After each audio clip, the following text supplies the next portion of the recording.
kama wazee tumehimiza vijana wakaweza kukaa kwa amani, waheshimu wazazi, wajiheshimu, waheshimu uongozi, na tutaamini ya kwamba taifa itaenda mbele. Tunaomba pia kwa sababu ya taifa la Kenya ili amani iweze kutoka. Wito wangu kama askofu kwa viongozi wa taifa la Kenya ni kusema tu watu wa amani. Kwa sababu nchi ni muhimu kushinda vyama ama kushinda mtu binafsi. Hata zaidi tutumie msimu wa Pasaka tuwe na amani. Hata viongozi wa counties tupate amani. Tuletee watu wa Kenya, viongozi wakishikana amani itakuja kwa taifa na wananchi watashikana. Kwa hivyo nawahimiza tu tubebe upendo. Yesu alitupenda na akatuweka kwa pamoja.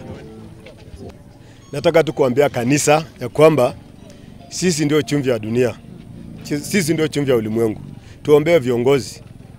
Tusigawanyike nasi kama vyama, lakini tushikanishe taifa. Tuombee rais, tuombee naibu wake, tuombee na institutions zote za serikali. Kwa sababu tunapoombea taifa, nchi itakuwa na amani. Kwa sababu wako katika uongozi, na tuache siasa bado iko mbali. Tufanye maendeleo, tuendeleze taifa na tuwe na amani.